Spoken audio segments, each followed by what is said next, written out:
There's no place to escape to. This is the last podcast. On the left. That's when the cannibalism started. What was that?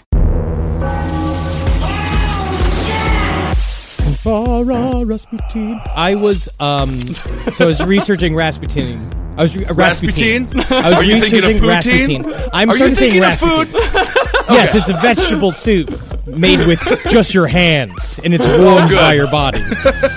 But I was just looking at pictures because I like just kind of getting context of all the different people, like looking at pictures of Rasputin's wife and all the other people, just kind of see just what type of like peasant body they have. Mm-hmm. And there was one picture of Rasputin with sunglasses on and a cigarette hanging out of his mouth, like in mid-stride walking down the street. And I was like, this motherfucker's slick. Very cool. Like good. Like he looked like a wet dog, but as he was walking down the street, you could see him being like, I make this look good. And it's just like he puts on the sunglasses, he leaves for the day with his dick slapping him in the knees. Absolutely. He's a real Joey Ramone. That's my definition of cool. Welcome to the last podcast on the left, everyone. I'm with you, Matt. Very cool.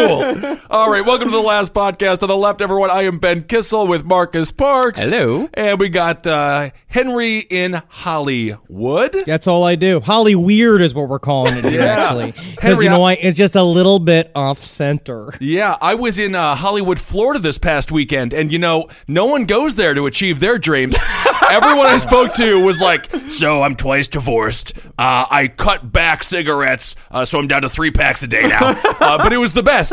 It was the best. I love those folks. It's a lot of people living in housing developments. Yeah. You know, like Hollywood, Florida is where you go when you haven't achieved your dreams and you're longing to be closer to the clouds of heaven. But you know that God pays special attention to the people there just waiting to pluck them up. Can you imagine if someone went there to achieve their acting dreams, though, and were like, this is weird. Oh, no. Oh, man. Well, you're just in luck, little man. I'm glad you arrived from New York City. We've got a whole new production of The Pirates of Penzance happening at the East Coast Players.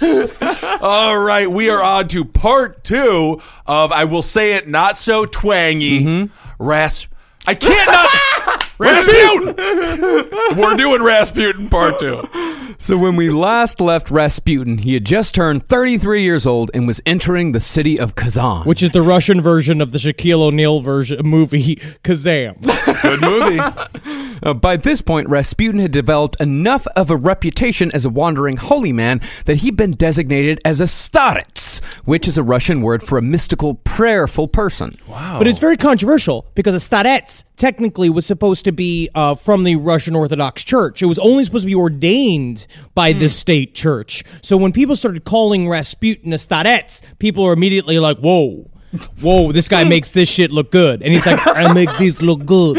And then he just his pants were loose, and then he just tied his cock around his waist and a fucking knot to cinch it up. Yeah, so a wealthy man's belt. That's what they call that. So Rasputin showed up in the city with greasy hair, black, dirt-stained fingernails, and food in his beard. Oh. All of which gave him that coveted peasant outsider vibe that people didn't even know they were looking for. They didn't even know they were fucking looking for it. He showed up, and people were like, whoa, who's this guy? Yeah. He makes this shit look good. And he's like, I make these look good. Again and again and again. It seems like that. It does seem to happen quite often. He just was like, with any luck, they'll revere me as a god. Well, I mean, he was just right place, right time. He was the right man for the time. They didn't even know they were looking for this type of guy, but they were. Wow. Because the Orthodox Church was inextricably tied to the government, because the Orthodox Church was the official religion of the state, and it even had like a cabinet position. Yeah, the Holy Synod, I believe it's called. Honestly, is that what it's called, or is it Synod? Synod. I studied for this episode like I was studying for a high school history exam. Like I was going through all these. Now I just go like Agrarian conflict, 1905 Russian Revolution, Agrarian conflict. Like I don't know a goddamn thing. Yeah, but unlike in high school, currently you're loaded with edibles when you study. Well, since people were unhappy with the government at the time, this was exactly the right time for a flim-flam outsider like Rasputin to show up. Okay. And I think this is an important thing to remember here. people are much more likely to fall prey for an outsider con man when the establishment is corrupt. Even though he appears to be different, he's still mostly just interested in advancing himself. Reminds me of something, but I can't put my finger on it. But maybe I'll think of it. What is it? Okay. But he did show up, but this is not, we're joking around as always, but he showed up. Like, and it's weird. Everybody, the whole system was corrupt, right? Because the priests used to be a part of the government, and then the Russian government kicked them out of the government, and then they brought them back in. There has been a constant war between the rich class, the people that run Russia, and the church for like hundreds of years. So at this point, most people just viewed the people that were the very top of the Russian Orthodox Church as like people who just were keeping their positions and trying to keep all their special privileges. And so just having this guy who's like one of the people was such a breath of fresh air, even though that the air that came off of him was fetid like a cow's mouth. Yeah, absolutely. It's like when Outlaw Country said, Elvis, you're a fraud. We're the ones doing the drinking. We're the ones doing the drugging. We'll get into Outlaw Country because I've been listening to a lot of it. Well, Rasputin was definitely one of these outsider con men. He was cunning, manipulative, and highly intelligent, but he disguised himself as nothing more than a charming hick with a new perspective. Okay. And people loved him for it. Yes, he did the Jeff Foxworthy bit. It's literally just being like, well, I don't know. I'm just a simple man. And everyone just was like eating it up. Yep. I have a feeling that Garth Brooks has very few friends in low places at this point. I think the low places are like the guy who just bought a small yacht. I hire people in low places. Now, another enduring myth about Rasputin, and that's even one that Henry just put to the forefront, was that his odor was, quote-unquote, disagreeable, as one of his enemies said. Oh. They said that he was plagued by a goat smell. Okay. But actually, Rasputin would have been horrified to learn that this has become almost a fact of his character. Really? Because Fuhrman, author of The Untold Story, contends that Rasputin was actually a pretty vain guy. He spent a lot of time in bathhouses, but it could also be said that that probably had more to do with him getting laid under the guise of, quote-unquote, battling the devil than taking an actual bath. Well, that is always difficult when you smell horrible. You don't think you smell horrible. You got to have a friend that tells you. I guess Rasputin, I guess he didn't have a bud like that, huh? Yeah, maybe somebody could just take a plane and drop a bunch of pamphlets all over Europe explaining that. Because they all think they're very fashionable. But Rasputin was very conscious of his style. It's like what you see in L.A. and New York. It's the someone who L.A. specifically. When somebody looks like a homeless person in a fancy restaurant, you know for a fact that those clothes, like that's a $2,000 outfit. Yep. That it was made for him to look homeless, and he has styled himself to look like I don't care, but actually they care very much because a part of it is that Rasputin knew ahead of time, which is technically magical thinking, is that my outside perspective, when way people see me, will help me get inside of your fucking head. Absolutely. Because I look like a character, and now you will build me up as a character, and then I become a bigger persona in your life again and again. And isn't that a part of secular humanism or Satanism? When you flip the script on someone, they think this guy's a homeless idiot. I can't. And then when he starts speaking, they're barbed in by him. They're hooked in. Absolutely. So because Rasputin, he was extremely aware of his peasant appearance and demeanor, so he used the perception to his advantage and said whatever he wanted, whenever he wanted, and the upper crust loved him for it. He played it up. He gave people little nicknames. Like, that was just fucking great. It's really fun. This is really funny. He showed up into this fancy town, because you remember, he was just walking for miles. Yeah. When he showed up, right, like, he decided to go to Kazan, the big city. He arrives in town, and people are like, who's this guy? Because apparently, a part of his long walk, what it did for him, toned his face and his legs and his body. He got a fucking tan. He looked good. He had this air of a traveler. And then he was fucking roasting people. He'd walk into these, like, parlor rooms and give them zingers, and everyone's like, Rasputin, you're the fucking best. Yeah, he'd call women names like hot stuff, boss lady, or sexy girl. Oh, wow. Hey, sexy girl. You're melons. I am from small country, small little farm town, and when I look at you, ma'am, I first say, are you cantaloupe? Because it seems you are hiding cantaloupes up in your chest area, you sexy girl. Yes, I get I get the joke. I wonder if he was surprised it worked. I honestly, he reminds me of he's Rodney Dangerfield from Caddyshack. Yeah, I could see that. Or Meet Wally Sparks, or Back to School, or every Rodney movie that Rodney Dangerfield. Dangerfield was in. Yeah, we were the only one that got the cute ones that got the cute little nicknames. Men also got them as well. Oh. They had names like Fancy Pants, Ooh. Big Breeches, Long Hair, or just simply Fella. Hey, you get nothing here, you fucking... This Rasputin is funny as shit, dude. Yeah, I will say, if I was the one who was named Fella, nicknamed Fella, I would be a little bit sad, because you were like, long hair, big britches, and he'd be like, name me. Fella. Guy. Nothing more? Listen, let me just say one thing, okay? From a man who's had many nicknames his whole life, never beg for a nickname. Desperation makes you look like a fucking dog. Makes me want to slap you with my hat. What did I say? Got a big beard, like big ears, anything? But most everyone just brushed it off as the humor of a peasant. Wow.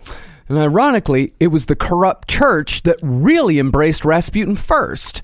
To greatly simplify it, they were looking for an earthy type that could connect with the common peasant to show him, look, we got one of yours, please don't kill us. So he was really the bridge from the working class to the higher-ups. Mm-hmm. Okay. Or at least that's what they wanted him to be. That's Okay. what they thought he was. But that's where Rasputin's greatest genius was for me, and what made him an interesting, the best flim-flam man in history, one of the best, was that when he showed up, it was like, he did that classic kind of negotiation tactic where he'd wait for people to speak and see what was going on. Right. When he first arrived in Kazan, he would just kind of go places and listen and kind of like talk with people and see what people's natural reactions were to him. And he'd kind of play the field a little bit and kind of pick and see how people reacted. And then when they saw people be like, oh, you're like a country guy. We've been waiting for a country guy for a long time. And he's like, yes, I am country. Look, tattoo of pig on calf, like I'm a butcher somewhere in Atlanta or something.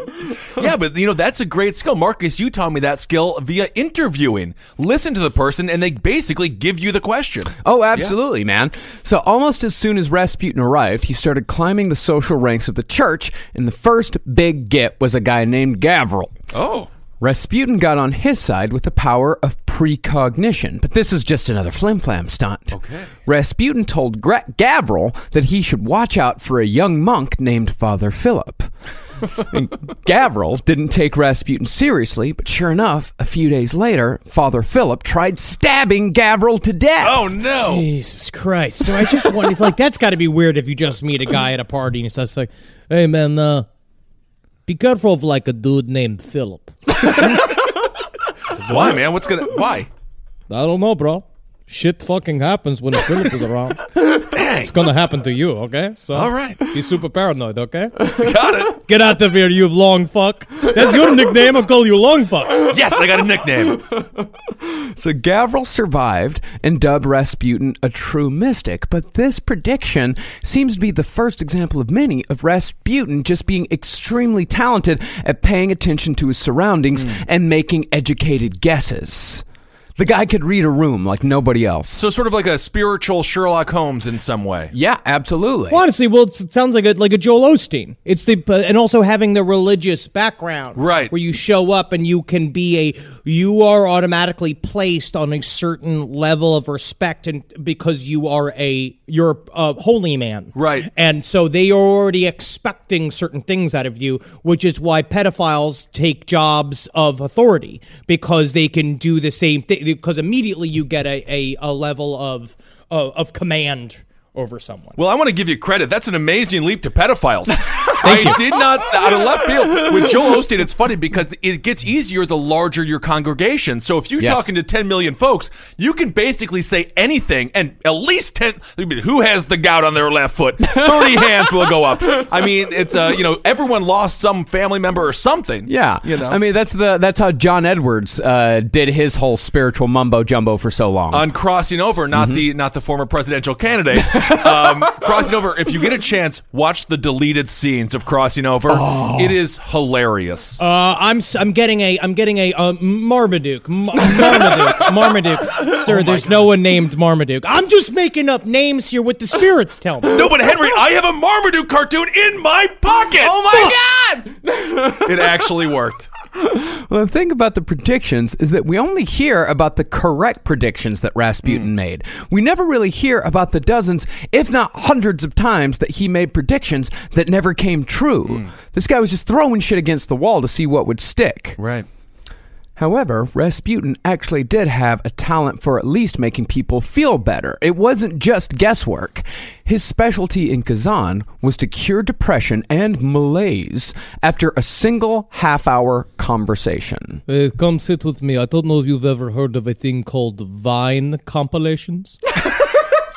Some of these are the funniest shit. They're 6 seconds, so you could blow through like 100 of them at a time, and they bring smiles to everyone. Yeah. I like Vine, but it's a little long. Can we make one 4 seconds?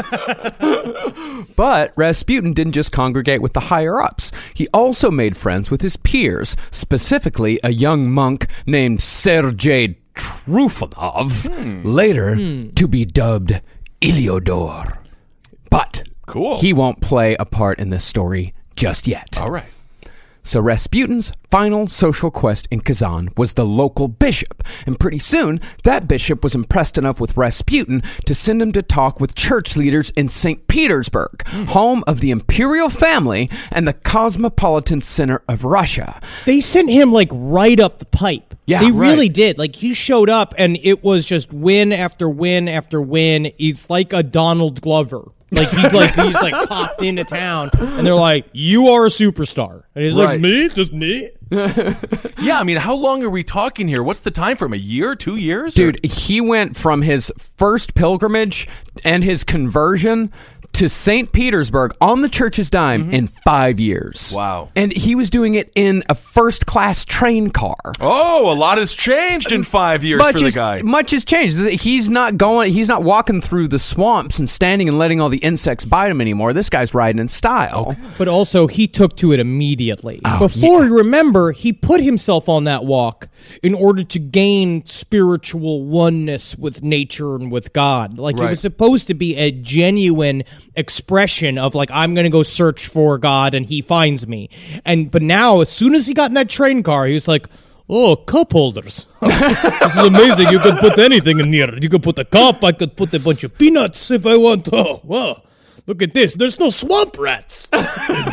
I promised everyone I would never fly first class, but Delta had quite a deal going down to Florida, and I did fly first class, and wow. Yeah, I get it. I get it. It's different. They treat you like, dare I say, human? Yeah. It's unbelievable. Well, they go like, "Mr. Kissel, so thankful for you to come, Mr. Kissel." They got a little cocktail for you. It's very nice.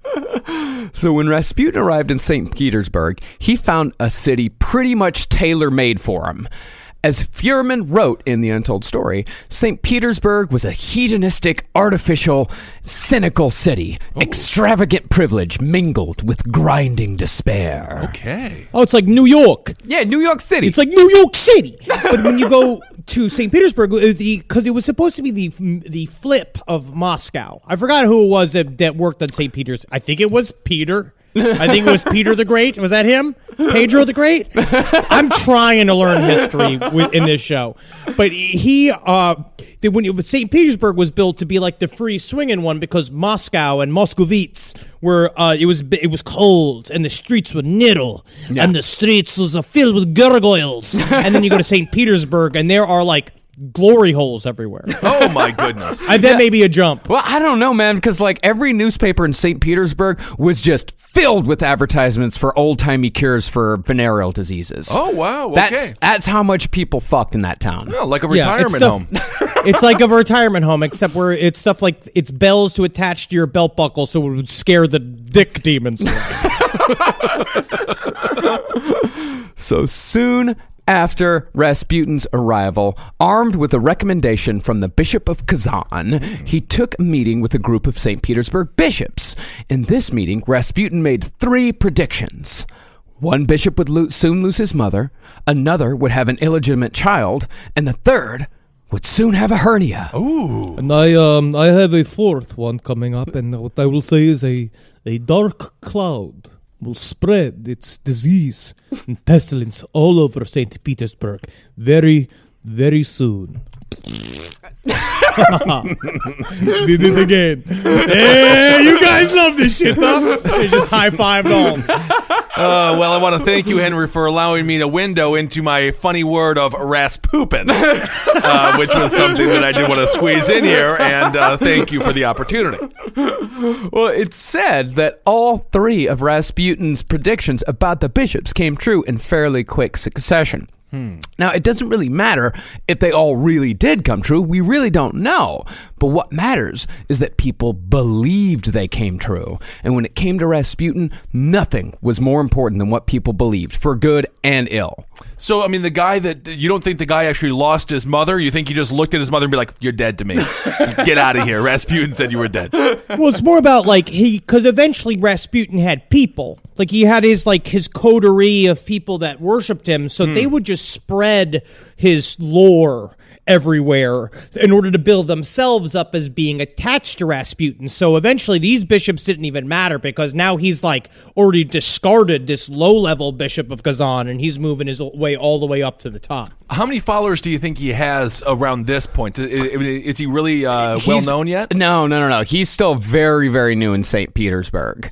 And the guy that really brought him higher to the top, though, it was still a guy in the church, but he was higher than the bishops. He was a guy named Archimandrite Theophan.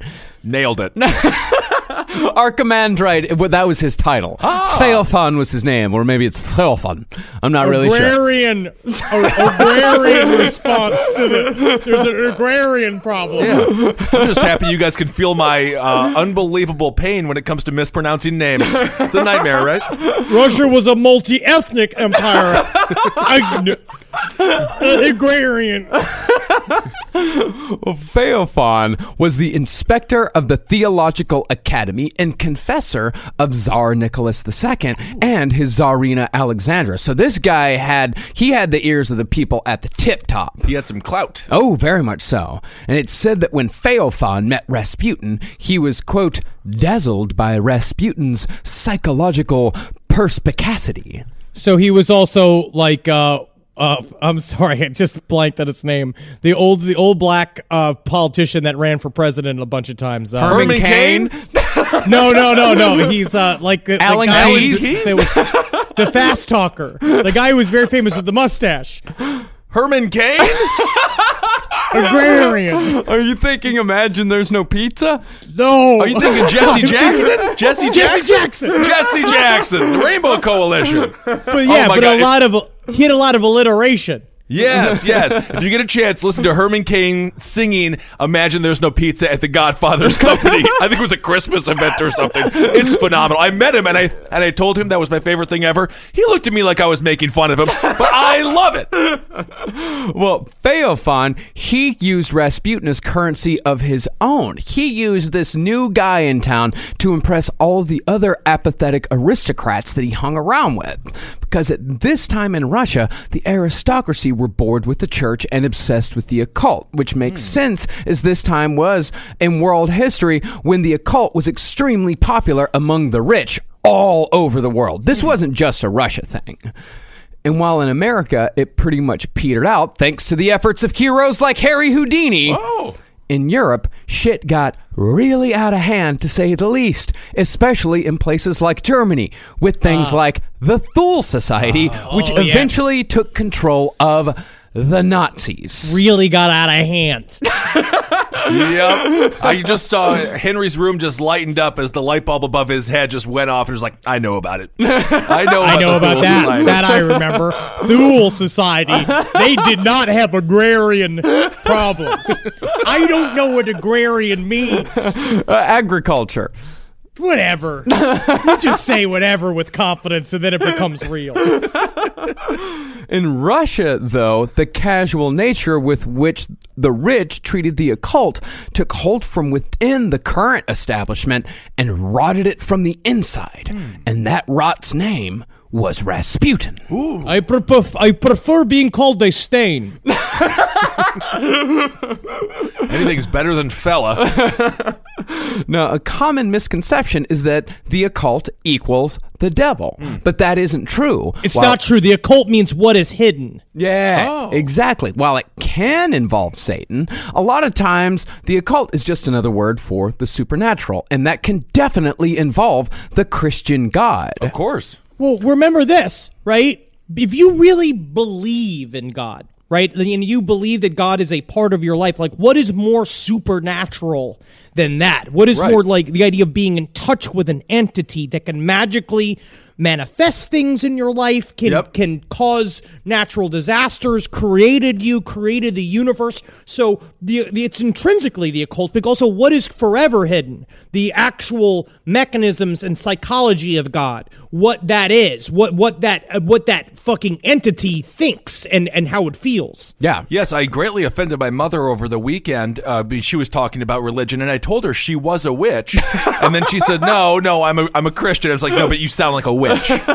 Today's last podcast on the left is brought to you by Blue e-cigarettes. So vaping is pretty popular right now. No ash, no odor, no brainer. But sometimes it's hard to find a satisfying vape that's simple and convenient. Well, now Blue, the company that introduced vaping to the world, is introducing My Blue. My Blue gives you all the satisfaction with none of the hassle. Just 20 minutes a day to charge and you're set all day. Because with My Blue's easy-to-use one-click liquid pods, you can switch between a range of delicious flavors in seconds. Just click and go. It even comes with a free limited lifetime device warranty called My Care. Ready to make the switch? Try My Blue today at myblue.com. That's myblu.com. And use the code HORROR, that's HORROR, for 10% off any My Blue purchase of kits or pods. Again, that's myblue.com, myblu.com, and the code HORROR, HORROR, for 10% off any My Blue purchase. So the first people to really bring Rasputin into the fold were two sisters, the Grand Duchesses of Montenegro, Milica and Anastasia. Oh. I don't know. They're cute. Yeah, think they're so? cute. They're cute. Their dark complexion, combined with their interest in the occult, gained them a few nicknames as well. Uh-oh. They were known as the Black Pearls, the Crow Sisters, or, most interestingly, the Black Peril. Fuck yeah. The Black Pearl sounds like a Kama Sutra. Kama Sutra? Kama Sutra? I don't know, but it sounds like it could be a disgusting sex act is what I was trying to say. Well, technically, it sounds like the reason why I truly do have to cut a hole for my butthole out of my butt hair, which is true because it grows over. It grows over so much that I have to cut a hole. You're in like it. a dog. That's what I had to do to Teddy Bear the Pomeranian. Oh, that's Yes. the first thing you've ever said that actually made me gag. I have two different scissors, one that I do for myself and then one that I do for Wendy. You are... I'm pretty sure you're a cursed scientist. You're turning into a pug. I'm disgusting. But think about this. This is like a goth secret government. This is what Marilyn Manson always hoped would happen, that eventually he would become a senator because goth chicks would get him in there. Because that's what it is. It's two goth chicks that have the ear of Alexandra. She would collect people in her coterie that would show up and get the ear of her and listen to her, because we'll get into Alexandra's love of the occult later on. But when they showed up, like, these were two, like, they were like packaged for this shit. Yeah. They were dressed in all black. They were like, we know this secret hairy man that will teach you all of everything about the future. Right. And he's standing there like swinging his huge arms and like muttering philosophically.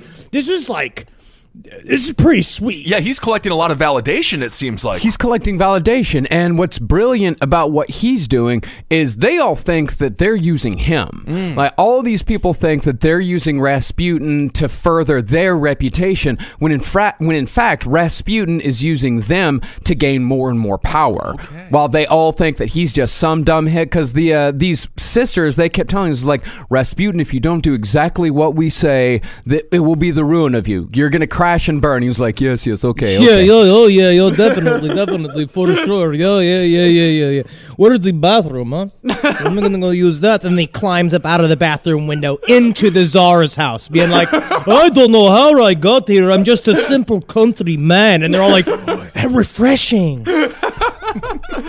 Now, it was said that the sisters had supernatural powers and hung out with a close circle of magicians, mystics, and sorcerers at their palace, which had been nicknamed the central point of evil powers. And the only way you can come is you have to wear lace gloves, and you have to wear a hat with a crow on it. And they're like, oh.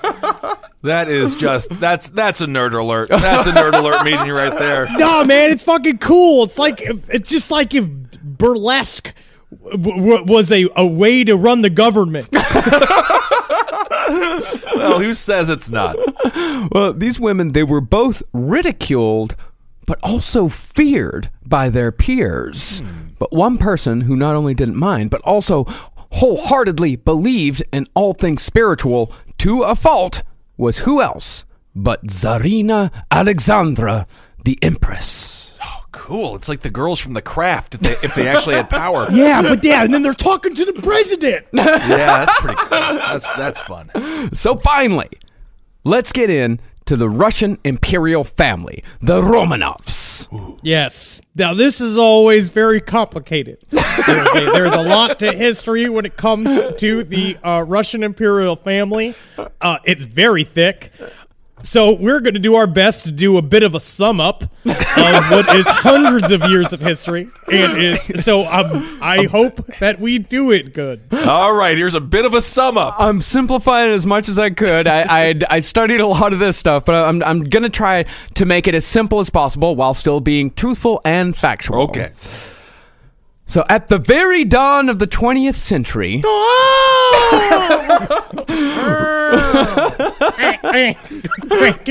I imagine it on the farm. Okay. Russia was still ruled by a czar and a czarina, an emperor and an empress. And this was a straight European monarchy, complete with all the genetic trappings and the occasional incompetent rulers who got the job for no other reason than they were just the next oldest male in line. Two things you want to look up first of all, if you're really interested in this kind of shit, is that Hardcore History did a really good episode on World War I that really truly explains how morons just got inherited to the top of the food chain of all these governments, and they fucked up everything during World War I. And that also in Russia, they made it specifically difficult for women to rule. Yeah. So so they had to have a boy in the line, which is in the end what really fucked Russia. Yeah, it was Catherine the Great that pissed off the Russian men so bad that they changed all of the rules so it could be only men who could rule from then on. Okay. Well, unfortunately for the people of Russia, and frankly, the world, Alexandra carried the bad royal genes, and while Nicholas would have probably survived his reign at just about any other time during the 300 years of Romanov rule, he was exactly the wrong ruler for this time in Russia. First of all, he was terribly unprepared for the position. Okay. According to Fuhrman, he was emotionally immature and had no confidence whatsoever. And when his father died prematurely in 1894, Nicholas had a hysterical breakdown, not because his father was dead, but because he knew he had no business being the Tsar at all. So basically they chose Martin, oh my goodness, I just had it. What's the name? Martin, very good comedian. You know, very famous. Martin Mull? No, not Martin Mull. No, Martin Short. Basically, he's Martin Short from the movie Pure Luck. Yes. What is happening to all of us? Our brains are fucking destroyed. Is it just booze? I've been working so hard on this week. That You came up with Martin Mull, which is just phenomenal. Very weird reference. Very strange. But no, they all show up. But also, yeah, Nicholas was over-mothered. He was over-schooled, and they wouldn't ever tell him he was wrong, though. Like, there was like a rule came down from on top to be like, never tell Nicholas that he's wrong. And then he watched his father, his grandfather, the Tsar, got blowed up by a fucking bomb. And they because, you know, it's morbid back in the day, so like, you must say goodbye to your grandfather before he fucking dies. They roll him into the room. The grandfather's legs are hanging off, and he's like, and they're like, you got this job now, little boy, this is your fucking job. And he's like, oh shit, man. Oh man. Grandfather looks like the knight from, what was it, the Meaning of Life? Yes. Well, the thing was is that he came in completely unprepared, but he also never really wanted to learn after he actually got the job. I mean, he wasn't a complete idiot, but he did have the staunch belief that Russia was meant to be an autocratic state ordained by God, and anything else would come at the peril of the Russian people. Okay. Well, it did seem like an almost immature boy-like idea, is that when he showed up, he was like very much being like, I'm king now, and I want to be the one who's the decider. I tell people what to do. And it's like, all right, well, fucking good luck. That's exactly what George W. Bush called, I'm the decider. I'm the decider. I'm the decider. How old was this guy? Was he super young, or was he mid-30s? 30s, yeah. 30s, so he Yeah. shouldn't have been this immature. No, he should not have been. Yeah, I'm not sure exactly, but late I don't know. 20s, Look it up. early 30s. But he was not young. Now that I think he was around our age. Okay. Somewhere around there. So just imagine if one of us was your leader. Imagine if one of us was in charge of the largest country on earth. I think we could do actually very well. I'm confident. Yes. Well, what Nicholas did is he ignored the good advice of people who knew what they were doing and instead listened to all the wrong people, namely his wife, who had no business whatsoever involving herself in affairs of state. Now, as I said, in almost any other time, Nicholas may have been able to weather the storm, and Rasputin, by extension, would have been able to weather it too. But Rasputin was a man of dualities, and this was both the exact right time and the exact wrong time for him to rise to power. Okay. For Nicholas, though, it was only the wrong time, because he bumbled his way from one crisis to another even before Rasputin came on the scene.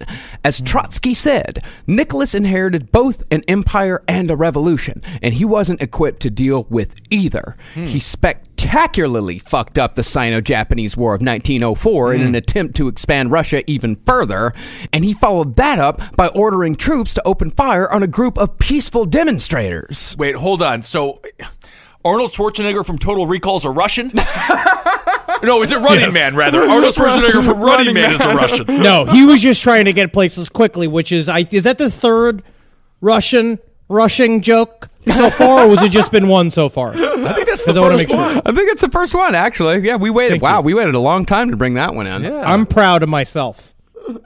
Well, when Nicholas ordered the troops to open fire on those demonstrators, that ended up triggering a small revolution. That'll But happen. that's the thing, is that you say small, but it was like very important according to all the things I was reading. That it was very big, but it was small. Let's say comparatively small to what happened in 1917. Okay. This Yes. is back in 1905. All right. And by the end of it, Russia had a constitutional monarchy, essentially, with civil liberties and a legislature called the Duma. Oh. And Nicholas was no longer an autocrat, but he never really got that through his skull. He never really accepted that he wasn't the only one in charge anymore. Can I have a question, though? Can I have a question? Isn't a Duma also the same as a FUPA, but in the back? I'll give give it to you. Yes, Yeah. absolutely. Thank you. So that's all right. So back to the learning. Well, all Nicholas wanted was for people to tell him everything he was doing was grand and great. Not because of ego, though. He wanted that because he had no confidence whatsoever in anything he was doing. And the person who told him he was great the most was his wife, Alexandra. Well, They really loved each other, though. Yeah, they really loved each other. They absolutely did. And we'll get into what problems that created later on. Well, you would think he would be happy. He no longer has to bear the total burden of being a leader. No, but that's No. the thing, is that he believes that he was ordained by God to lead the Russian people. Like he was raised by that. That's the problem with these people that think that God chooses them Yes. for their positions in political office. It is also very funny. God tends to go the way of the polling data as well, Yeah. which is kind of Yes. fascinating. But they would swing back and forth. Different czars wanted more people to have, because before that was what they said was ironic about the czar before him getting assassinated, is that he did so much to like open up to have the people be more involved in the government. Like that's what they were trying to do. And so having the Duma now involved was supposed to, technically makes shit a lot more complicated. Because now you're listening to the whole sea of people that have been elected to give you advice, but still you are the decider as the czar, so you could do whatever the fuck it is that you want, which is what's going to be the end of Nicholas. It's going to be him always being like, but I have an idea. And they're like, you're a fucking moron. And then like, it's like, oh, what's going to happen? You know, I mean, agrarian. And he's saying agrarian. Well, Alexandra, she came with her own problems. Alexandra, or Alex, as she was called, was a princess of Hesse out of Germany. Okay. She was also a niece of Queen Victoria. She's a German and a Russian. Well, she's actually German and raised in England. Oh. She actually wasn't. That's the funny thing, is that she wasn't Russian at all. This was that like whole European royalty thing where they just kind of intermarry, but only with each other. And she was born in Germany, raised in England, and she barely even knew Russian. Her and Nicholas actually spoke English to each other. Kind of a slow walker, huh? This is fun. This is weird. Gosh. What? I mean, it's just something with this story. What? I don't have any more fun than I do with the two of you. Yeah. You know what? Yeah. It's like if we were trapped on an island together, it would take me 2 years to murder one of you, and that's a lot. That's good. That's like a lot of time. Yeah. Well, the other thing about I just have a feeling that you guys would murder me first. Just start looking at my loose skin, fantasizing about tents, and then be like, we could use him as a canoe. But you know that when we finally hack into our reserve cases of Bud Lime, and they're like, no, Kissel, have more. And you're like, you guys are being real generous. Like, we just want to make sure you sleep real good, Kissel. Start throwing pineapple slices on me. Well, the thing is about Alexandra, or let's just call her Alex from now on, because I like that. Alex, she was German. And being German made a lot of Russians distrust her right off the bat, because Germans and Russians don't really get along with each other. And her personality didn't really help a whole lot either. She was described as cold, aloof, and morbid, but she was a woman of conviction, and she always did what she thought was right. Unfortunately, though, the road to hell is paved with good intentions, especially when it comes to Alex. Okay. Well, however, Nicholas and Alex, as we said, were actually very much in love with each other, perhaps too much, and they trusted each other. And all this shit is great if you're just a couple of schlubs living in the suburbs figuring out how to pay your bills. Right. So you're saying if this is a Kevin James show, this is Exactly. a wonderful, attractive couple that you root for. Basically, but in this, he is literally the king of queens. Yeah, Kissel! Yes! Kissel, man! Woo! Yes! Wow! Don't look at me that way. Don't look at me that way. I'm not food. You are earning your Patreon cut today.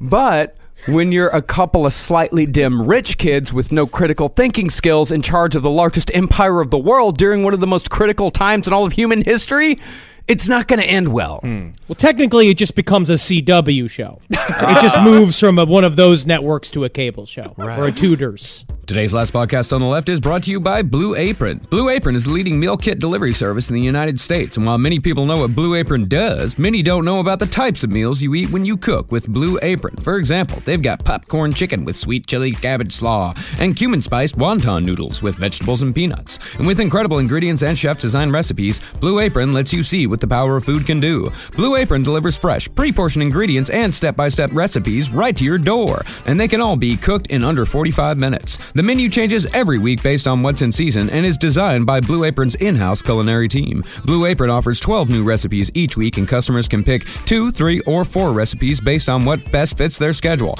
Personally, me and Carolina do the 2 meals a week plan, because who doesn't love a home-cooked meal? Even if you've got a busy schedule like ours, we still make sure to get together and cook a nice little meal at least a couple times a week, and Blue Apron makes it extremely easy for us to accomplish that. Blue Apron is treating Last Podcast on the Left listeners to $30 off your first order if you visit blueapron.com/LEFT. So check out this week's menu and get your $30 off at blueapron.com/LEFT. Blue Apron, a better way to cook. So Nicholas and Alex's first 4 kids were girls, which was a problem as a lack of a male heir within the Romanov family line.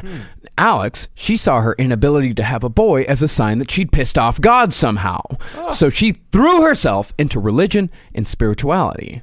Problem was, she overdid it, which alienated people even further. It also made her susceptible to flim-flam men. The first of which being a Frenchman named Monsieur Nier Philippe. I like that I'm French and that my name also with the French accent is barely any words. My name is mysterious. Mysterious, yeah. Well, Philippe had been kicked out of med school years before, but still practiced what he called occult medicine. It's better than real medicine because I can make it up and I'm always right. Oh, A+ you get, Philip, for your class in bullshit for the morning. Well, he treated people with what he called, quote, psychic fluids and astral forces. Sounds like... So this guy, Philippe, was introduced to the Empress by the Crow sisters, who were always flitting around the imperial palace when it came to all things occult. So in the service of the Empress, Philippe claimed that he could select the sex of an embryo using hermetic medicine, astronomy, and psychurgy to give the Romanovs the male heir they required. Okay. Psychurgy is also just fucking made up. Shit. Yeah. Like, I even want to look it up. Like, I saw that too in the thing, and I was like, what is psychurgy? The supposed ability to understand and enhance the structure, operation, and capabilities of the mind through thinking. Yeah. All right. What does that mean? No idea. No clue. But since Philippe was practicing medicine without a license, Nicholas needed to give him some legitimacy, so he just said, fuck it, you seem pretty cool to me, and gave the magician a doctor's diploma. Hey, all right. That's what's great about being the emperor. Yeah, you get a diploma. You get a diploma. Why is our nation full of idiots? But again, he just says shit, and then everyone has to jump and say, oh, okay, but you don't become a doctor just because you have the piece of paper. But I guess you do then. Yeah, because then you're a doctor. Yeah. Now, a lot of people in Russian high society actually took this guy seriously. They even took his claims that he had a variety of magic hats that could make him and whosoever he chose to share his collection invisible seriously. And then Rasputin shows up and he's like, oh, you've got the magic hat, huh? Make you invisible. I've got the jacket I can give you that makes you smell like a goat. That's just your jacket, Rasputin. Yeah, I got you fucked. Everybody's laughing with my fucking ass. Yeah, I fun. But a hell of a lot more people were skeptical about Magic Hat Man. But interestingly, not of the magic hats. Oh, they believed the magic hats. They were totally cool with the magic hats. Did he ever put them on and become invisible? I don't know. Okay. I don't think so, but they definitely did see him, and they're like, well, if you squint and so much that you close your eyes, you can't see him. No, they were really skeptical because they thought that those magic hats came from the Jews. Really? Yes. or the Freemasons.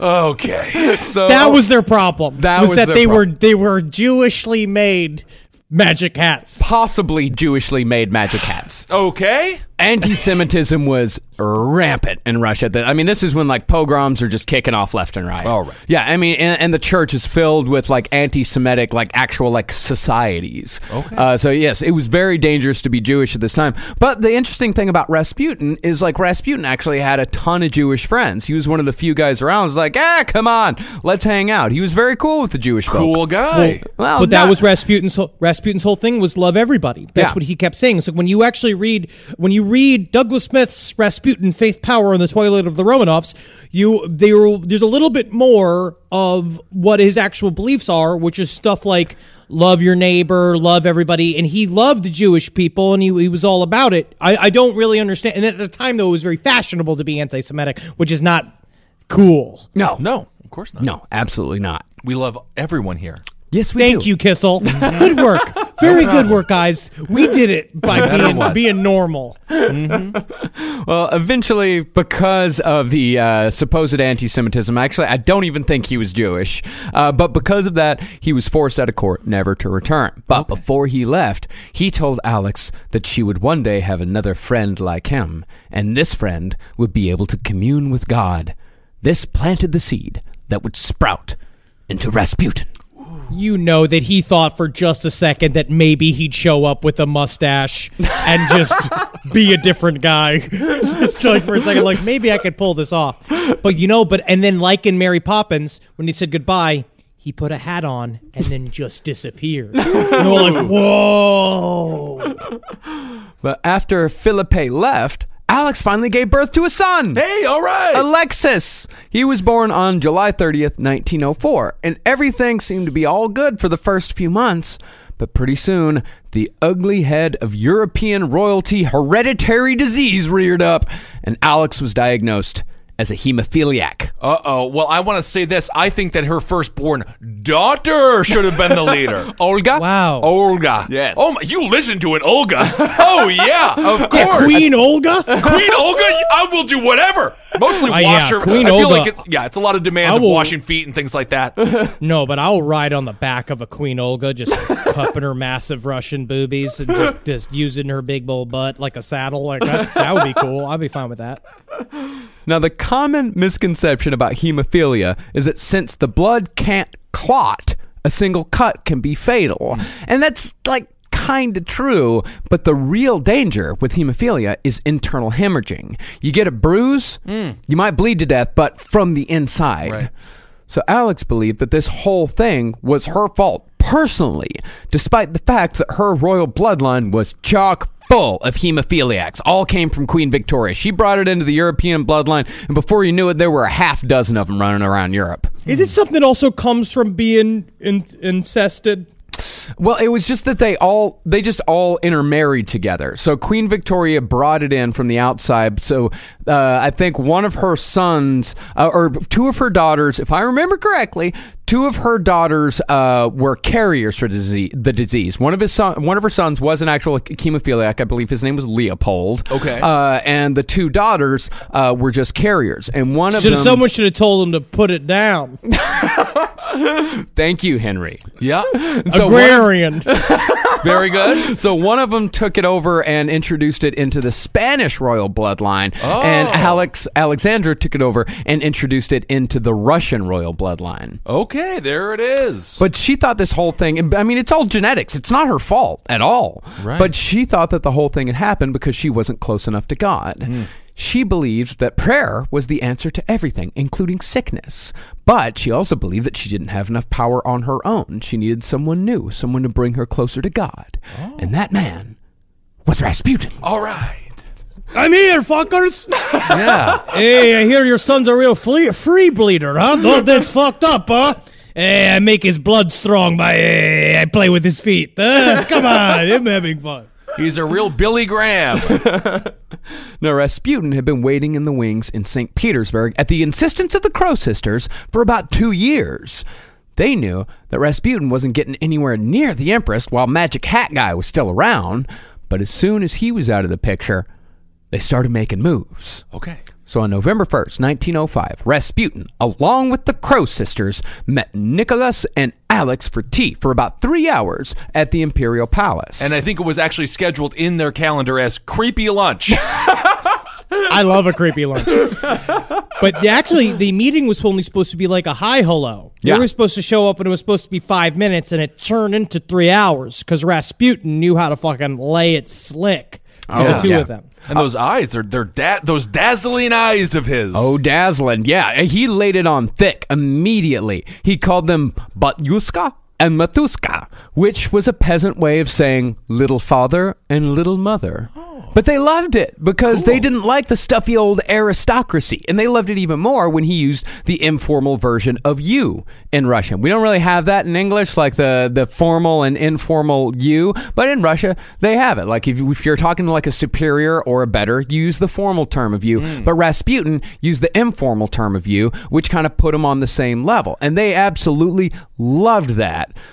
But the thing was, he didn't have to fake his folkiness. All he had to do was be himself. I guess maybe it's use? Yeah. Use guys? Use guys, that's the informal? I don't know. Yeah, we have to have some kind It's of... Newsies terms is what you use. But they are very, it's still true to this day. Every rich person I meet loves just being one of the regulars, except if it means going in the normal security line at the airport, or like anything else that's regular, like anything that's actually regular. But they love entertaining the idea that someone will show up, and he's like, "Look, we're like one of them." Yeah, the moment it turns into an inconvenience, of course, they don't want to be a part of the hoi polloi anymore. But anything that's like fun, like hanging out with the dirty man who calls you, then that's great. Yeah, it's like when Bruce Springsteen was on Broadway, and I think the tickets were going for $1,200, so you can really connect with the working man. He's a man of the people. I love the boss, but I'm just a little high priced. Oh yeah. But when Rasputin left this meeting, Nicholas asked one of his top advisors what he thought of the Siberian peasant, and the advisor bluntly said that he thought Rasputin was insincere, unbalanced, and probably suffered from a, quote, inflamed brain. You know what I would say if someone told me that? Well, tell me what you really think. When someone says something that they... Yeah, I'd like a second opinion. And they're like, you're ugly. It's like, what? Big breaches. No, but it's true. But this is how everyone reacted to Rasputin. Anybody else but them was like, who the fuck's this guy? Right. Yeah, so many people saw Rasputin for who he was, but Alex. But they weren't. I mean, they were desperate, right? They weren't just desperate; they were rich. They were sheltered. Like they didn't know. Right. Like this guy, this advisor. Like I think he was a soldier. He knew. Like he'd met assholes like Rasputin in his life, but the imperial family, they just didn't know. They had no street sense whatsoever. But because of that, for the first and certainly not the last time, Nicholas dismissed one of his trusted advisor's opinions and slowly began to let Rasputin into his life and the life of his family. And from then on, Rasputin was not Rasputin to the imperial family, and he never would be. He was only referred to as either Gregory or, more commonly, our friend. Okay, weird. Whenever you meet a couple that has like a guy that they call our friend, it's very complicated. Very. Now, Rasputin's rise to Alex's side did not happen overnight. It took another 2 years for the right opportunity to present itself. Rasputin spent that time ingratiating himself, getting the imperial family to trust him all the time, impressing upon him his skills as a healer. So, on June 19th, 1907, when young Alexis was in terrible pain from an internal hemorrhage, a complication of his hemophilia, Alex called on Rasputin for the first time. Pulling him up from the fucking bullpen. And he's been in there waving his arms, shuffling back and forth, slapping his feet with his dick, just being like, I've got the fucking rock. It's time for me to learn the fucking fadeaway, dude. Well, you conflated two different sports there. You're welcome. But you did. They sent him in to throw a touchdown. I love sportsmanship. Now, the fact that Alex brought Rasputin in is extremely telling because almost nobody knew about the hemophilia. This was a closely guarded family secret because they knew that their power was fragile, and appearing as anything but invincible to the public might result in the end of the imperial family. These people had to appear so much further above the hoi polloi so as the peasants to think that they could never rise up.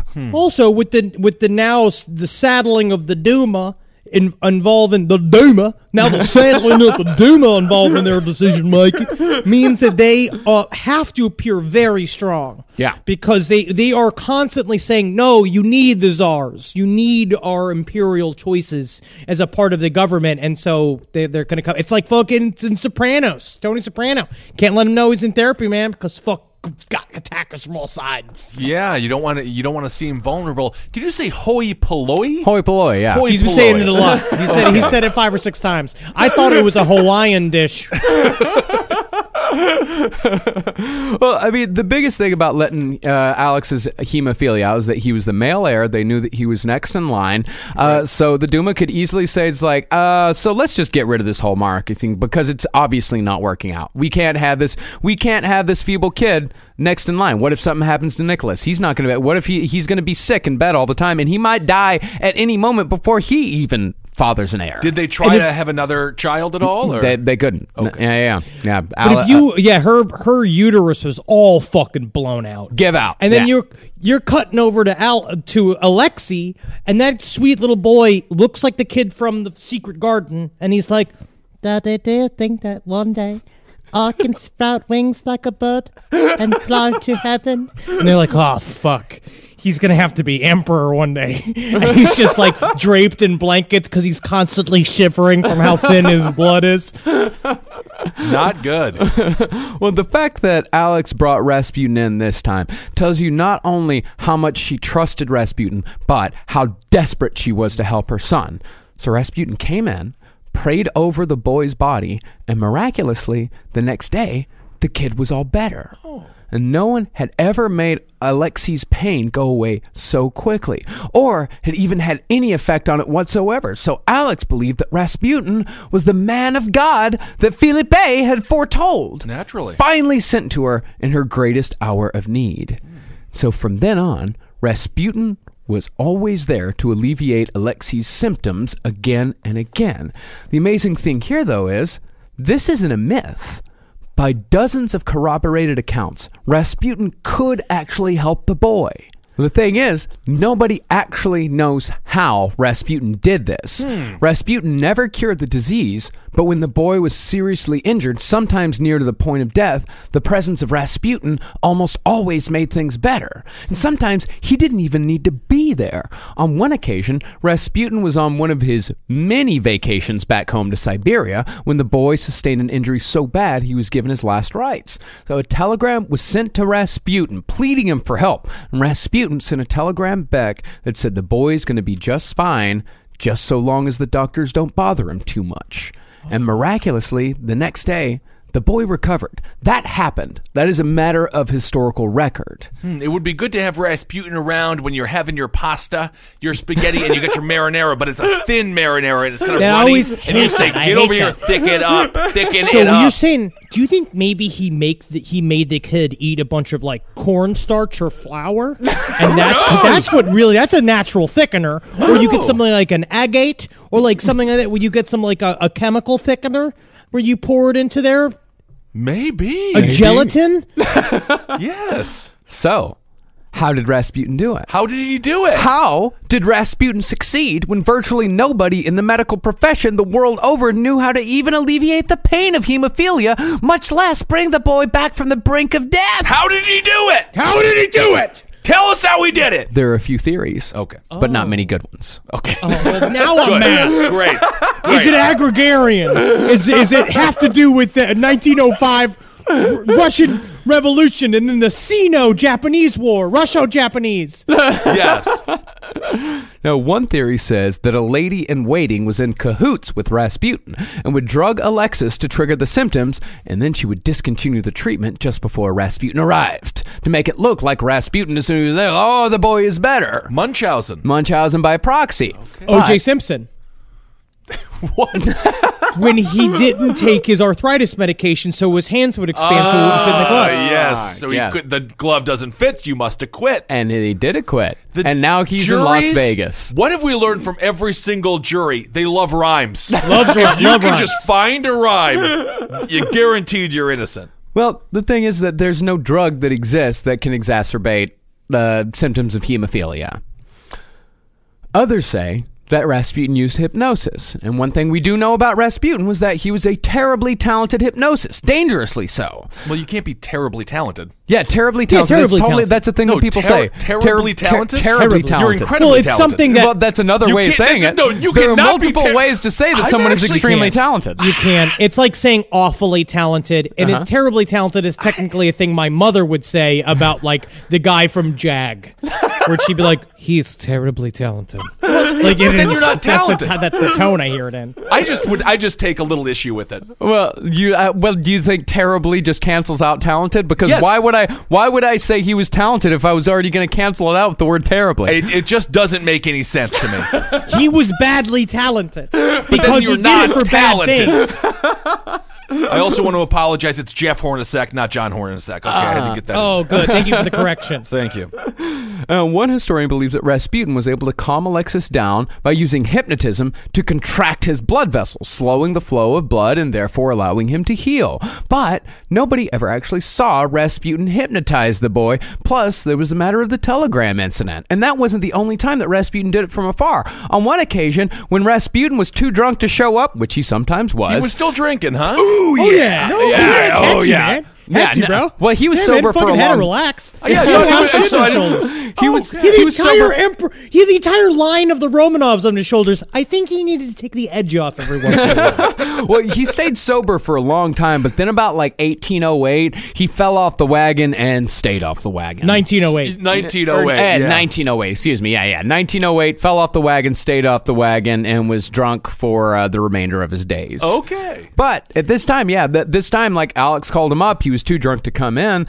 So he just told Alex over the phone, boy's going to be fine within the hour. Don't worry about it. Boy's gonna be fine within the Boys are my hour. friend. Don't you No, worry. it's like, did I ever tell you the story about how my super is never around in my apartment complex? He's this Russian dude who's always fucked up, and he's never around. My neighbors, one of them is 9 months pregnant. She was trapped in the elevator, and we called him. The elevator stopped working. We were trying to get her out of there. We called him, and he was just like, "I'll be there in 2 hours. I'll be there." And we're like, no, this is a now thing. This has got to be handled now. And he's like, "Okay, what you do is you get the ramming rod, and you just shove into the side of elevator door shaft, and you give it gorsh, you swing it back and forth like you're trying to work a stick into a dog's asshole." And I was like, "Oh, good." So I'm glad I'm getting to talk through this like a drunk dude at the airport trying to tell me how to land the plane. Did you save the woman? No, she died. Okay. All right. Good. No, she story. lives, and she birthed the kid is beautiful. The kid is beautiful, and they're very happy. Well, the whole point of this is that whatever Rasputin did worked. He just said the boy's going to be fine within the hour, and that's exactly what happened. But he really didn't do anything, though. He just said the boy's going to be fine. Okay. He did something. And guess. that's when coincidence was kind of floated. Right. But even Rasputin wasn't that lucky, because this happened a lot. Like the boy, like hemophilia isn't like a once a year type of thing. Mm-hmm. Like this boy got hurt, even though they were very careful, and he had like 2 sailors following him around at all times just to make sure he was fine. Oh, you're always safe when the sailors are protecting you. The strongest of all the military folks. Thank you for your service. If the sailors for are out your there service. listening, Yes, we yes. appreciate you. Well, the point was, the kid was fine when Rasputin was around in some capacity, and he was half bleeding to death from the inside when Rasputin wasn't, and that's a fact. He was a real bagger Vance. Now, some people think that the explanation is so simple, it's almost stupid.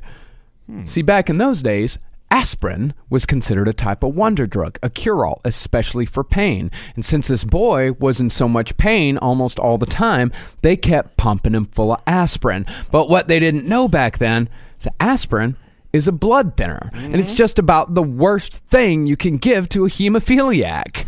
It's theorized that Rasputin, when he came around, he just made sure Alexis wasn't given any aspirin, but he never actually told anyone his secret so he could keep himself useful. Hence the sentence in the telegram, make sure the doctors don't bother him too much. And that is also a way to get your pasta sauce thinner. Put a couple aspirin in there. What? I'm not a cook. I don't know. Disgusting. Oh, you cook it. Oh, yeah. What happens if something's not spicy enough? Throw a couple of Benadryl into the mix? Put some bennies in there. I love a couple of Benadryls, and then you guess what? If the pasta doesn't make you go to sleep, the Benadryl does. Oh, yeah. So that actually, did Rasputin know that, or was that just a total coincidence and it happened to work out for him? This is Who just a theory. fucking knows? Who knows?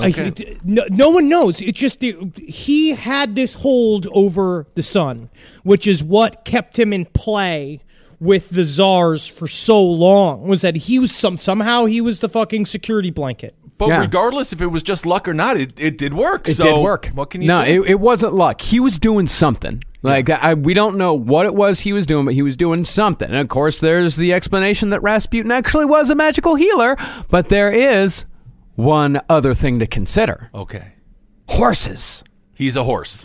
He is a horse. So this whole time we're telling a story about Rasputin the horse. Well, that no, explains that the Alexi's swamps. a horse. Oh, Alexi's a horse. Yes, There's a horse. there's a Okay, horse. so the boy's a horse. So Russia now has a horse leader. Well, this is probably not going to work out well for them in the future. Well, technically, it was the birth of the joke of then they walked in, they saw Alexi, and the first thing the doctor said is, "Why the long face?" Now, as we talked about on the last episode, Rasputin had always been uncommonly good with horses. He was a horse whisperer. But in some cultures, horse whisperer is interchangeable with what they call a blood stiller. The Baroness Sophie Buxhoveden said that she'd seen a guy called Alexander the Horse Leech. Terrible nickname. God, I don't want to know why he's called that. This is why. Okay. When a horse got hurt, when a horse got cut, you called up Alexander the Horse Leech. The horse leech. And the horse leech. And what did the horse leech do? He'd come out, he'd massage the wound, he'd mumble some nonsense words, and then the bleeding would stop. I don't like it. Yeah. I'd be like, stop touching my fucking horse. Get out of your horse leech. You call the horse leech. The horse leech doesn't just show up and start rubbing on bleeding horses. Yeah. I can smell them for miles. So get out of here, Alexander the Horse Leech. Became Horse Shack from Welcome Back, Cotter. It's a long line of horse people. Well, sometimes this whole blood stilling thing could even be done on people. Another person in the Russian aristocracy said that they saw someone do it when one peasant accidentally struck the other one with an axe. The guy was bleeding to death. With an axe! Uh-oh. So it's possible, though not probable, that Rasputin was able to parlay his horse sense into calming the blood of the young Tsarevich. You and your frickin' horse sense. This is the advice that I give to anybody around, okay? If you're nervous around people, you out there, you're performing, or you're doing something, like let's say you're pulling out your schlarsh, or you're dancing the kliba for the emperor's birthday. Imagine everyone is a horse. And that's what I do. I look at Alexei, I see little horse, and first thing I think, oh, I need to fill these bucket from the milk from its swollen udders. And then I remember, no, in fact, is boy. I just stroke. Also, I don't think you can milk a horse, Rasputin. Well, you can. I mean, do I have to go through the whole meet the parents fucking Robert De Niro bullshit about how you can milk anything? You know what? Maybe you are a sage because you knew about Meet the Fockers. I knew that it would definitely fizzle at the third sequel because Robert De Niro is phoning it in. Well, really, though, how Rasputin's healing powers worked didn't really matter. All that mattered was that Rasputin was now at the right hand of the Empress of the largest country on the face of the planet. Wow. But Rasputin was not an unknown in Saint Petersburg. By that point, he'd been in town for a few years, and he had developed quite the reputation in the meantime. And now that he was at the Empress's side, Rasputin was easily the hottest goss in town. Oh. Well, this dude fucking just shows up. No one knows because all of this hemophilia stuff's happening on the DL. No one knows what the real reason for him being there. He's just in and out of the emperor's house, which is very difficult to do. He's hanging out with all of the biggest social circles in the world at the time, especially in Russia. And then it's like, who the fuck is this guy? And all of a sudden it's like he gets the attention of everyone because and it's not just like it's the people, it's the church, and then it's the fucking cops. They're all like, all right, well now we have to look into who this guy is. Yeah, the people, the church, the government, nobody could figure out why Rasputin was held in such high regard by the Romanovs. I mean, had people known about his mysterious healing powers, they might have just brushed Rasputin off as like an imperial idiosyncrasy, like a quirk of the Empress. Like, oh yeah, she just likes to have the dirty guy around because she thinks that he can heal her son. It's fine. She's a grieving mother. Give her that. Right. And there would be other consequences for coming clean, but people would still know the truth. Right.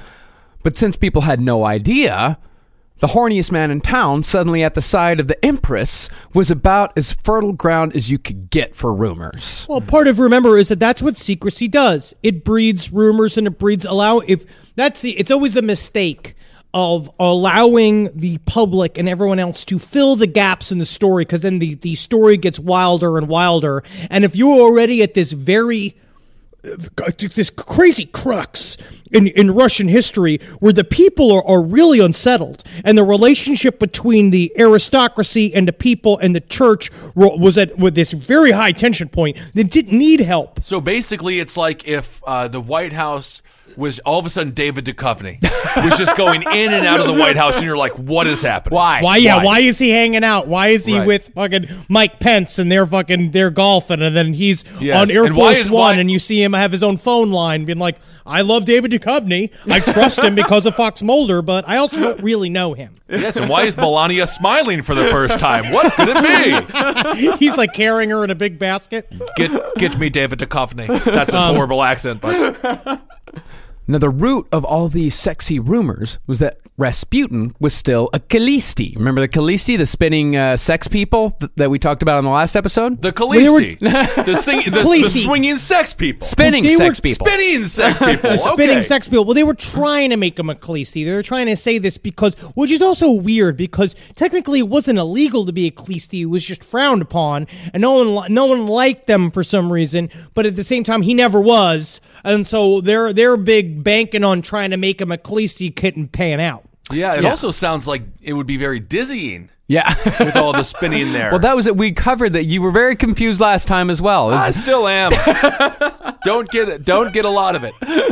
Now, this wasn't necessarily outrageous in Russia at the time because, as it's pointed out in Twilight of the Romanovs, Russia was filled with batshit crazy offshoots of Christianity at the time. There were the Beguni. They were called, that was the runners. Oh. They didn't have names, use money, or acknowledge family or the state. Cool. Fuck yeah. The Begunnies. The Begunnies. Okay. There was also the Molokani, the milk drinkers. Love milk. I love milk too. And I don't like it when people tell me I should stop drinking milk because I like it. I love milk. You know, actually, we're not supposed to drink milk. Yeah, that is true. Well, guess what? If we weren't supposed to drink milk, you know what would happen? I wouldn't be able to wrap my lips around an udder and suck on it until the milk came out of it. Right? Get out of here, Henry. Every farmer that's ever met Henry. Then there was the Dukubori. They were the spirit wrestlers. Oh, okay. And there was the Skatsi. They castrated themselves. They cut it off, huh? Yeah, and it wasn't just the men either. The dudes castrated themselves, and the women sliced off their breasts. No kidding. Yep, no kidding. Well, that's one you don't want to be a part of, yeah. Well, the goss about Rasputin wasn't just whispered in palace halls and spoken over fancy dinners. This shit was front-page news in papers all over Russia, written in that beautiful Russian literature style. Oh, yeah. This is an excerpt from a story about Rasputin in the new Sunday evening newspaper, and I love this. Rasputin is a symbol. He is not a real person. He is the characteristic product of our strange times, when we must endure exhaustion without end, and when you feel around you a poisonous miasm rising up out of the swamp. When the twilight descends all around, and in the half-light strange figures come crawling out from their cramped lairs. Ghouls, bats, and the undead, and every kind of evil spirit. Damn it, you ruined it by going into Scottish. He always goes into Scottish. It's this beautiful passage of like Russian writing, You like saw the Russian slide, literature though. at its best. And I saw the right slide, into- yeah. and I'm listening I and I'm like, couldn't get it God back." damn it, don't start He's doing the going Scottish accent. Scottish. Don't start fucking doing it. He's and then got he a did red it. beard. What can he do? It's in his blood. All right. So after that, Rasputin hit the national scene when the Moscow Gazette ran a story called "The Spiritual Touring Actor of Gregory Rasputin." That is what I want an article about me to be titled so bad. Yep. Well, you might get written up in the Moscow Gazette. I can see it. Well, that article portrayed Rasputin as a lecherous womanizer, a hypnotic social climber, and a pseudo-prophet suffering from spiritual delusion. Now, that's pretty spot on. But other newspapers took it even further. One paper ran a 10-article series about Rasputin. More than Jim Jones got. Yep. Wow. They claimed wacky shit like Rasputin keeping a harem of 12 beautiful young women as prisoners back in Pokrovskoye. However, even though there were tons of rumors going around about Rasputin, he didn't really help himself all that much because Rasputin had a real big fucking mouth when it came to just about anything. Okay. That's a problem. So, yeah, the peasant lost in the aristocracy act was only half an act. He still was a fucking big-mouth, ludicrous dude. When he showed up, like, joking around and doing all this stuff, it came naturally. And so as he grew in confidence and also had the power of the fucking czars behind him, making him invincible, he was just roasting everybody. Yeah, roast mode. Yeah, he was that guy that like shows up and he's very charming at first, but then after a while you're just like, oh god, You've got to go. you gotta go. Yep. Like this fucking guy, I can't deal with this fucking guy anymore.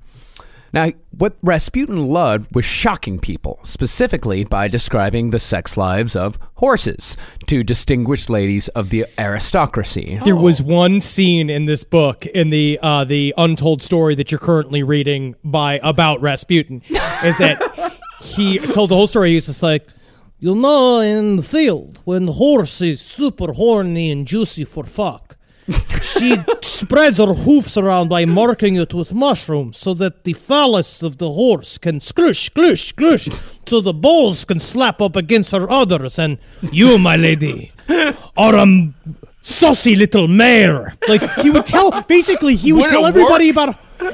yes, sometimes. I mean, I'm also going to say he did a little grabsies that did not go over well. Well, he is a problematic character. He's a very problematic character. Yeah, but that's the thing. Like, he wasn't a handsome guy, but they said that he simultaneously captivated and repelled women. Now, he was what you might call a minor cult leader. He had followers that he called his little ladies, all women, and they took care of him, they gave him gifts, they arranged his schedule, and they even tried to copy the way he talked and moved. Yeah, swinging their arms around, wearing big fake socks in their dresses. But these women weren't peasants, or common city rabble, or young impressionable girls. These were aristocrats. His first aristocratic lady was Olga Loktina. A lot of Olgas. Yeah, Olga was a pretty common name. It's like, what was it, like Ashley? Maybe Jenny. Yeah. Like a Jenny. Yeah, and Olga was 40 years old when she first met Rasputin. She had been beset for years with chronic intestinal flu. Oh. But just as soon as Rasputin came to pray at her side, she said she was cured. And from then on, she was his.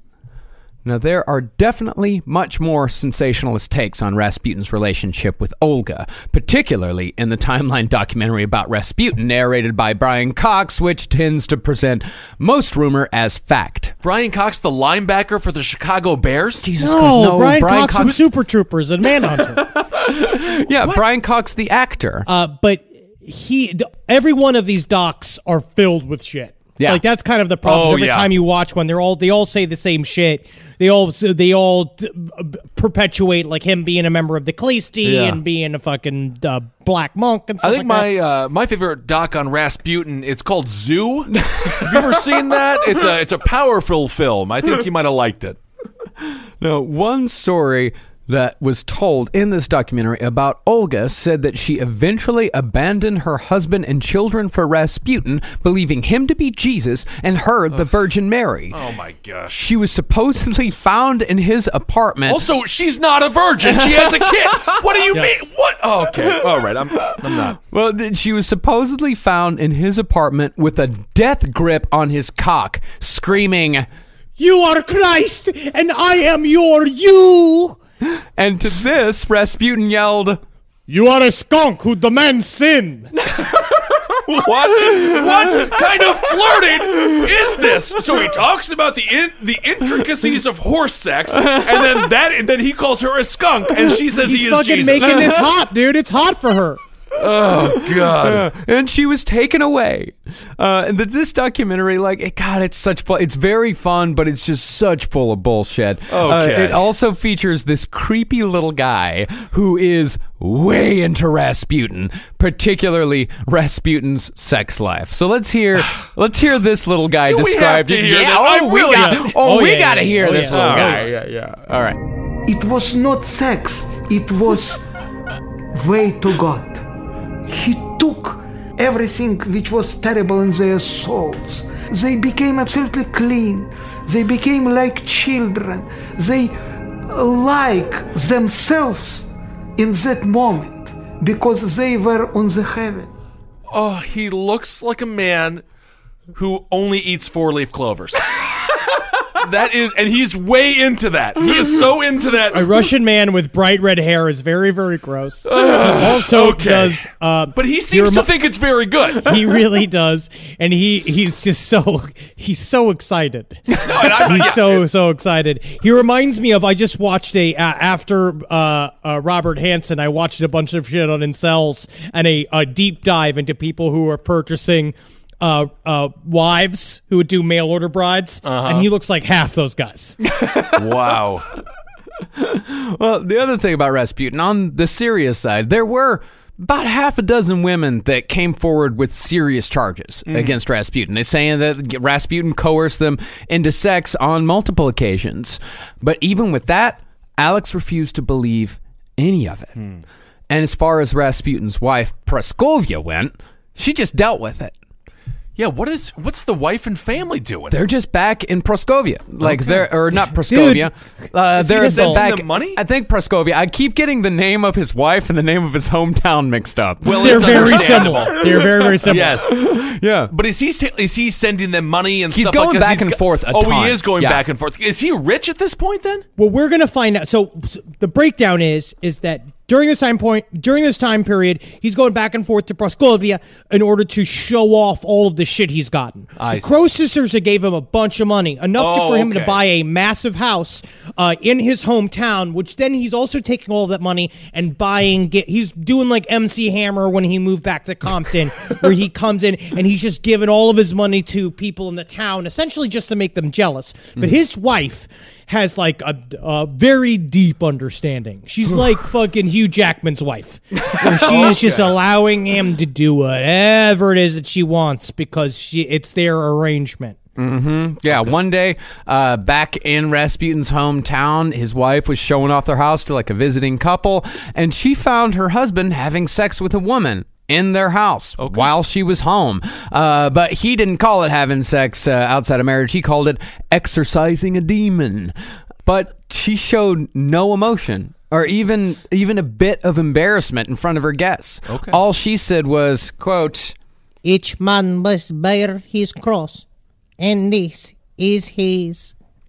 Oh my goodness. Yeah. All right. So she's totally buying in. She's bought in completely. Yeah. Okay. Now, there were, and still are, rumors that Rasputin took Alex as a lover, but this is just another one of the Rasputin myths. The biggest, if not only reason why Alex kept Rasputin around for as long as she did was because she believed he was necessary to the survival of her son. Right.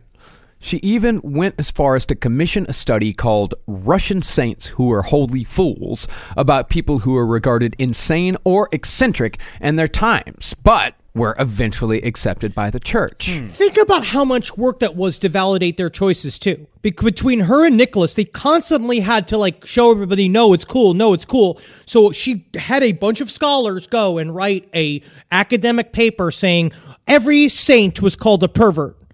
Up until now, which was fudging the facts a little bit. Okay, we got facts fudged. Well, one of the big things that she neglected to mention in this is that all of those saints, they stopped all of their, drinking and womanizing and all that Which stuff. I thought when they Rasputin had done, but apparently he had not. Oh, no. That's the fuel that keeps the machine going. It was a real short trip on the wagon for Rasputin. Okay. Yeah, and she even notated the copies that she gave to friends. In one copy, she underlined all the passages in the book that talked about the quote-unquote sexual dissoluteness that some of the holy fools were known for in order to, as she put it, place Rasputin's habits in perspective. Okay. But even through everything, right, the Empress stuck by Rasputin. So he is basically untouchable at this point. I mean, he's touchable at this point still. Okay. And the heat is about to get turned up real fucking high on Rasputin by both the church and the state. He's going to have a few little stumbles, but he's going to make it through until World War I. Oh my goodness! It's not All right. good, dude. Yeah. He was hopping and skipping and jumping, and he was doing his best for a long time. What we're going to learn, too, is that mostly he's got down to the fact that Rasputin was just trying to have a good time, trying to make as much money as possible and try to be like one of the aristocracy, but they didn't want a part of that, so they were going to make sure that he was not for very long. Yeah. All right, that's where we'll pick up next time. Well, here, I can't wait to see how hot the temperature gets. Oh, yeah, because one of the big things to remember about Rasputin is that Rasputin never really had goals. He wasn't actually trying to do anything. Right. All Rasputin wanted was to be Rasputin. And in order to be the most Rasputin that Rasputin could be, he had to be in the highest level of society. And we're going to see on the next episode exactly how he manages to stay there. I'll say it's like that, man. I mean, I'm so used to L.A. crazy, the best weed in the world, that when I go to like other places where it's like weed comes from like a baggie again, I'm changed. I have become high society Henry Zabrowski immediately. Yep. All right. Just like I got to fly first class on the way to Florida, on the way back, right by the toilets again. Right by the so there we toilets. go. Which I actually like, by the way, in the back. I know we've talked about this a lot. How much you love being right next to the get toilet. up, you go right there. Anyway, all right. Thank you all so much for listening. What do we got to do? Thanks you so much for the Patreon subscribers. Without you, none of this is possible. Thank you so much. I know we haven't been too good at the shout-outs. We've been a lot of really big time crunches because of the book and various things that we're having to get done here. But we are being really good about putting out extra bonus content. Yep, Henry and I have a fun interview coming up for you that I think you guys are going to like. Mm-hmm. Yeah, and all of those are available over on our Patreon page, patreon.com/lastpodcast on the left. All you have to do is give $5 or more, and you get access to a ton of extra bonus content that we've done over the years. All right, everyone. Follow us all on social media. Follow us on Twitter at Henry Loves You and Marcus Parks at Ben Kissel. Follow us on Instagram at Dr. Van Tasty and Marcus Parks at Ben Kissel, the number 1. And follow us on all of the shit at LP on the left. Yeah, and on Instagram, just tag us, and then I go to see who tagged, and then I like to put them on my feed too. You're having fun with it. You're there's really so many having great fun artists with and it. all the dogs and stuff. And it's incredible how talented our listeners are. And watch, listen to the other shows. We got other shows. Yeah, we got show, we got products, we got shows. All right, hail yourselves, everyone. Hail Satan. Hail Gain. Hail me, and remember, don't follow a stinky man, even if he makes your son's blood thicker. All right, Magustalations, everyone.